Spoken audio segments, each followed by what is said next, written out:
Hello YouTube. In this video I will be looking at the new Imprint circuit system that has been introduced to the game and kind of giving a little guide, not really guide, but just a kind of general direction on how to use it.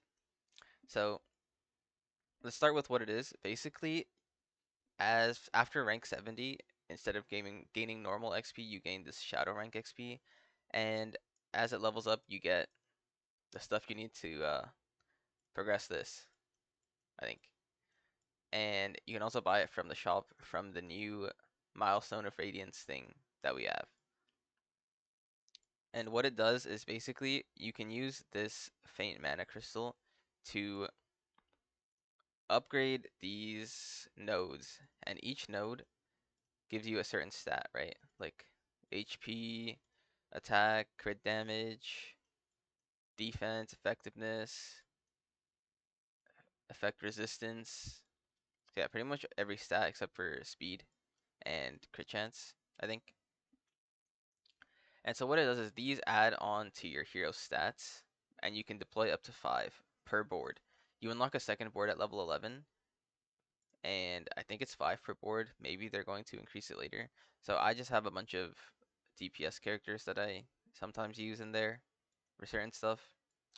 And yeah, so as you expand your nodes, there are 4 on the 4 edges here. You can see there are these purple nodes. These ones need a different currency to unlock that you have to reach level 10 for. I believe 10 and 20 gives you these, so it's going to take a while to unlock it. But these nodes have very powerful effects. Like this one is 5% damage reduction. This one is maximum applicable effectiveness cannot exceed 90%, which basically means in the current game, no matter how much effectiveness you have, there is an innate 15% chance to miss your debuff or your whatever effect it is, like a strip. But this changes that to a 10% chance because now it's 90 instead of 85.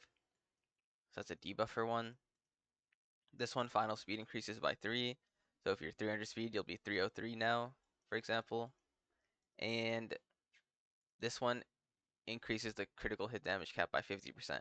It doesn't actually give you 50 crit damage, but it increases the cap from 350 to 400, which can give you a lot of good build options, especially if you have a lot of gear that has a lot of rolls into crit damage, which didn't really find much use before because you were capping so easily. You can definitely make some really good builds with that now, and also with the crit damage buff itself.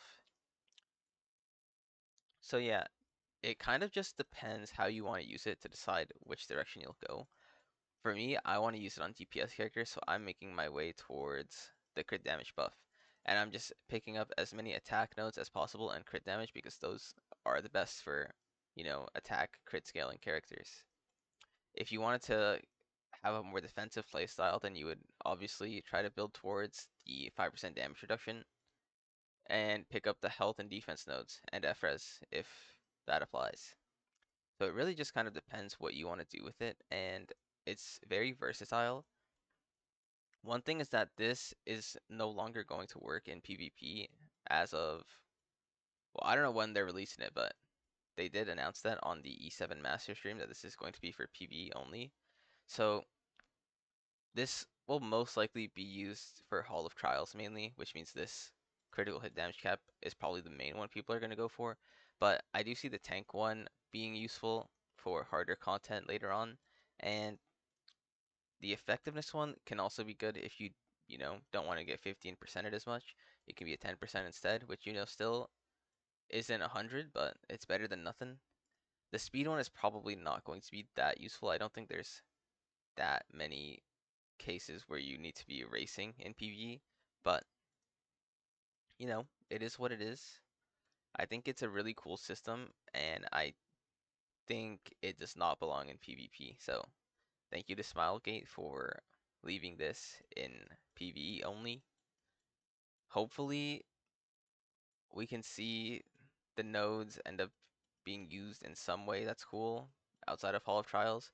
Maybe they'll release new harder PvE content where this is useful, but for now, it's more or less just a stat stick for your already existing PvE characters, which is pretty cool. Yeah, thanks for watching. Bye.